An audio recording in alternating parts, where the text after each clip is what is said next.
Hi guys, welcome back to my channel. Today I am doing a laid back video, just giving you some updates on the wedding. And the really special one that I want to update on is that I actually found my wedding dress. I had a wedding dress appointment and picked it out. Plus I want to talk about some other things. But first we'll get into the wedding dress appointment that I had. I want to show you guys some of the dresses that I tried on and just talk about the reasons why I didn't love them, but the things that I did like about them. So it might give you an idea of the wedding dress I actually did pick, as I'm going to keep that special and not reveal it until obviously after my wedding day, which is next year. So let's get into it. So as I talk about these dresses, I'm going to post a picture somewhere on the screen so you guys can see them. But I tried on a total of 5 dresses, and the first dress I tried on was more of the simple style of dresses that I tried on throughout the whole appointment. I liked the top part of this dress. I liked that there were sleeves. I was really going for sleeves for my look. Things that I didn't love about this dress were that it was too simple. I wanted something that had more detail to it. I want to feel special on my day, obviously, and this one, actually, the fit of it reminded me a lot of my prom dress. I wore a black dress for prom, but this was a very similar fit where it laid on the waist. It was very plain on the bottom. There was no detail on the bottom, but then all the detail was in the top. So because of that, it just felt too plain for me, and I feel like it was just too white. Like, I do enjoy like a traditional wedding dress, but it was just giving too stark of white. So this one was a good starting point, but I didn't love it. For the next dress I tried on, this one was pretty. It had lots of pretty details. I like that some of the details were into the bottom of the dress as well. But for me, for this one, I just didn't love how it looked on me, like how the top part looked. I think one thing is that I didn't like that it didn't have actual sleeves, like a full sleeve, and 2, I don't love the look of off the shoulder sleeves. It's just not really my style. So this one was beautiful in its own ways, but if it had a little bit of a different fitted part of the top and then also some sleeves, this one would have been a good contender. But I just wasn't feeling it. And also it would have had to be like more of a special order because this size in particular did not fit me in store. But I just wasn't loving it. The colors were, I think, too dark actually. It did have white detailing, but I think it was just too nude for what I was going for. So I also passed on this one. So out of the whole appointment, the third dress I actually tried on was the dress that I chose, which I obviously won't be showing. But then I went on to try a few more just to see if there was something that could beat it, or you know, just to really rule out that the one that I picked was actually the one that I wanted and loved.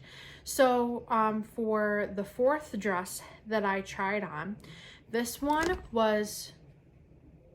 That was my cat. I'm so sorry. She just jiggled the whole tripod. But then this fourth one that I tried on was absolutely gorgeous.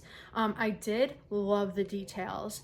It was a mix of like the sleeve, like it was just a mix of a lot of the dresses I've been trying on. This one reminded me a lot of like how the details spread to the bottom tulle.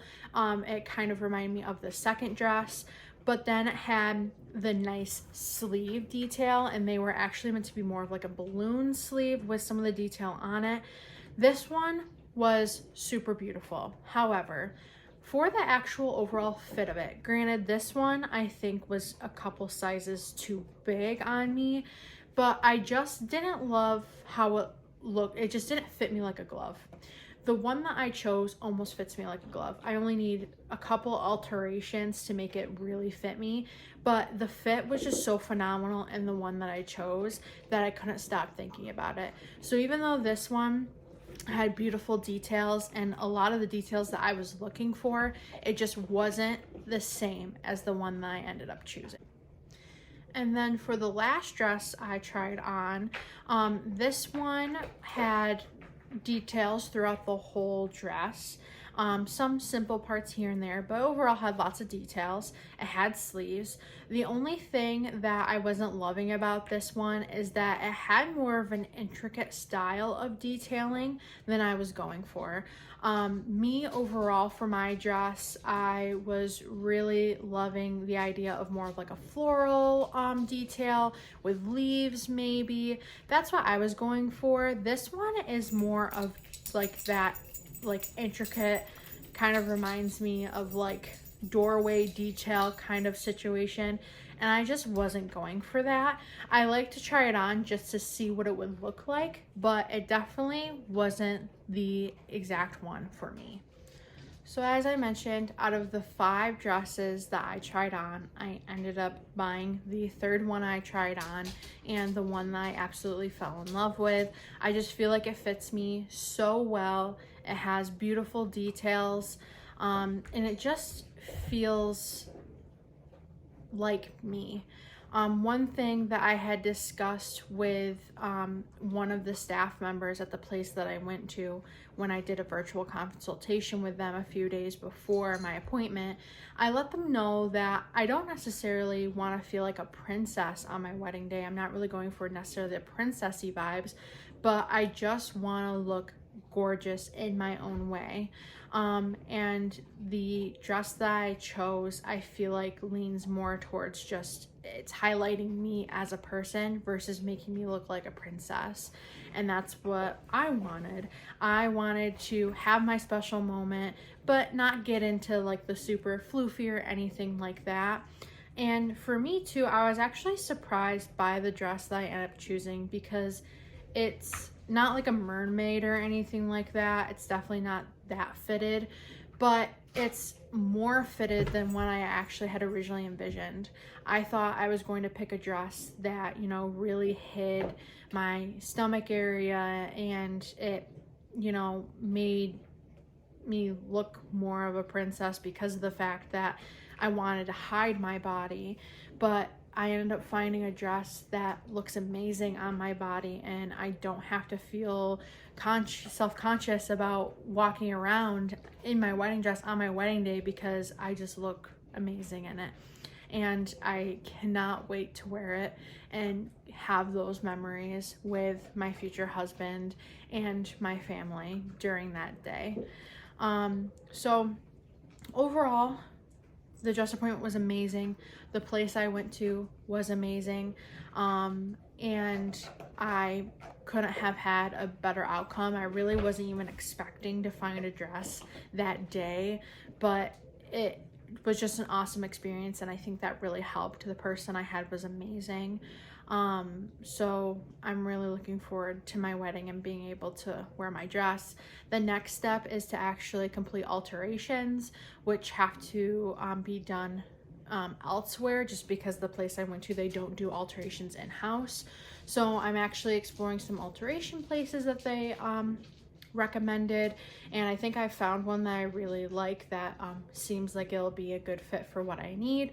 So I'm going to be scheduling that hopefully soon, so that way I can get the appointment scheduled and have it in enough time so that way it's well before my wedding, and if any other things need to happen in between there, then I can get that taken care of. But that is everything for the dress portion of today's little laid back video. So to touch on some other things for the wedding, I've gotten a little bit farther than I was within the past month. So a couple of the things that I wanted to really figure out was finding a photographer, and then also figuring out like hairstyling and things for the wedding. So I did actually find a photographer. It was pretty hard actually because I'm having a very budget-friendly wedding. Like, I don't have thousands of dollars to be able to spend. Like, I don't have any money, really, realistically. Just in how the world is today and being able to afford my bills. My paycheck goes to my bills and that's basically it. Like, I rarely have any fun money. So I was really trying to have like a, budget friendly wedding and basically DIY it.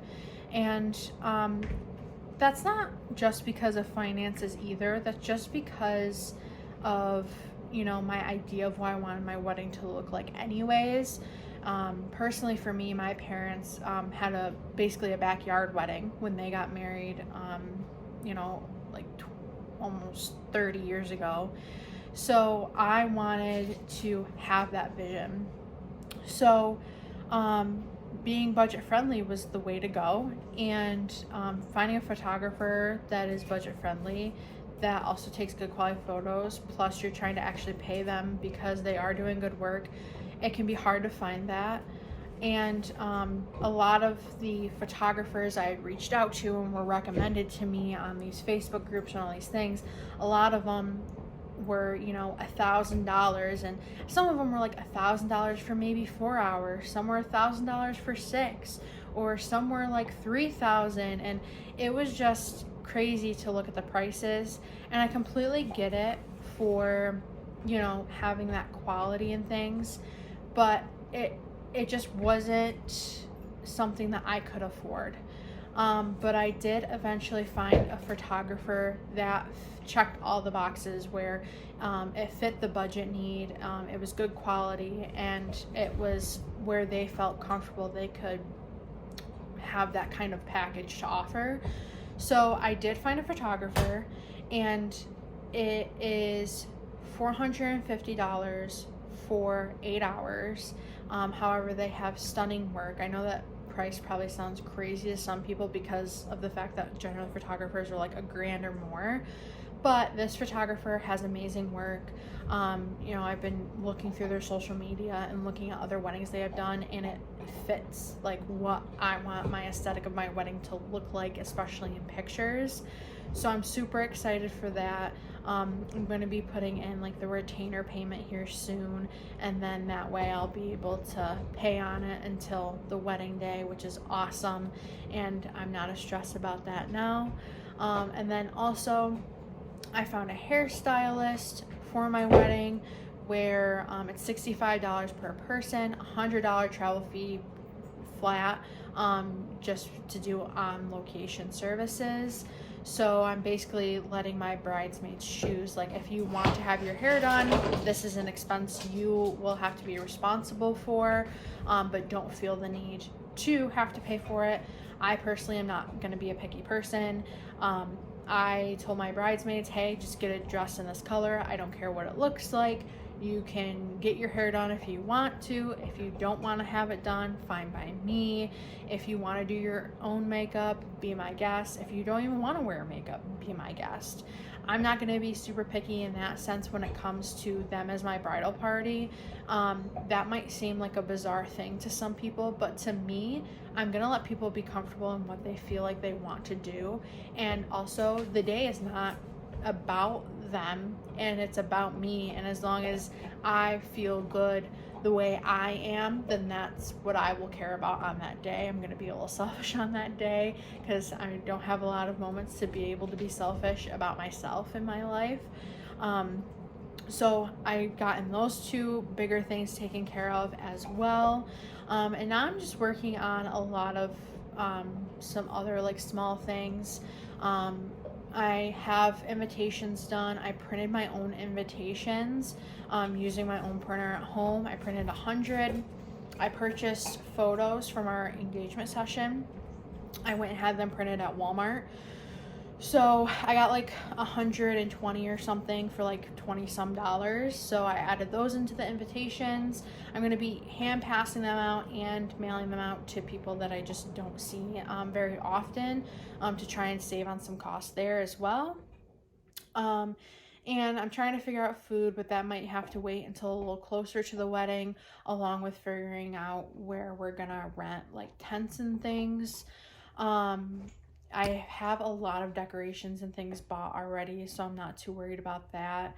Another thing that I want to know is my engagement ring that I have. I don't think I've really ever shown it, but I love my engagement ring, the style of it and how it looks. This is just I think a 2.5 carat. It's a CZ stone. It's not like anything like real or fancy or anything, but it also has little stones, 5 on each side, which are detailed quite daintily on the side. However, even though I love this ring, the gold plating is already wearing off. I've literally haven't even worn this ring for 2 months yet, and the gold plating is already completely off on this bottom part of my ring. And it's sad because I love it so much, but it's really hard to be able to have it recreated. Sorry if you hear that, that's just my dishwasher. But it's hard to have it recreated with better materials and in a good price range. I got quotes anywhere from $450 to $1,000 to be able to have it recreated with better materials, and I just didn't have that amount of money to pay for a recreation of this ring. So I ended up doing some researching. I was looking at other types of rings, and ultimately, because I like to wear my ring, like I'm not someone who's just gonna be like, oh, I'll wear it here, I'll wear it there. Like, no, I literally, this thing lives on my body unless I'm getting in the shower or cleaning or whatever the case may be. So I wanted to update the ring in a way where it would stand the test of time. So I ended up getting a completely different ring. It still has the princess cut CZ stone, but it's a different style of ring where it's sterling silver and also has antler in it. And that's also kind of quite my style. I actually fell in love with that ring when I was doing my research and found it. And it was on sale for Black Friday. Plus, they were doing like a thing where you spend a certain amount, you get a freebie in your order. So I also got a freebie band that I may or may not use as a wedding band because I don't know if I like the color of it with the engagement ring as well. Because there is a different band that I want to get for the wedding. Because I want to be able to even do mixed metals because I mix metals a lot in like my ear jewelry and stuff. So for now, I have ordered a new engagement ring that's going to be a little bit of a different style than this one, but it will still have the princess cut stone because that's the style of stone that I like. So I at least have that coming as well. It actually just got shipped today. Honestly, I'm just trying to, get things pieced together here and there. It can be super stressful, especially when you're trying to do it almost on your own because of the fact that you're trying to have a DIY budget wedding. I do have some people that are like helping out where they can, but it just is stressful because I feel like I have a lot on my plate as the bride and trying to plan this out and trying to ask other people their opinions and things. And not that their opinions necessarily matter, but I'm someone who's very indecisive and can't make decisions on my own. So I guess this is also just kind of like a therapy talk where I have been feeling super stressed and I've been kind of struggling some days where I'm like, I'm so tired, I can't function, and I am having headaches and things. And it's taken a lot to like think about it and actually step back and be like, you need to also put some other responsibilities where they're not necessarily yours on other people, not for necessarily the wedding, but for other things, and be like, hey, like you need to be responsible for this instead. So it's been a lot lately, and I'm sure it's only gonna get a lot more stressful as we continue to near towards next year when the wedding is. But I'm just hopeful for all good things, and I'm excited, and I can't wait till everything starts coming together and I can actually have my wedding and have that special day with me and my future husband. But yeah, I've done a lot of rambling. Hopefully, you guys were okay with that. more videos of sorts will be coming, so look out for those. But in the meantime, I hope you guys are doing well. Please like, comment, and subscribe, and I'll see you in the next one. Bye.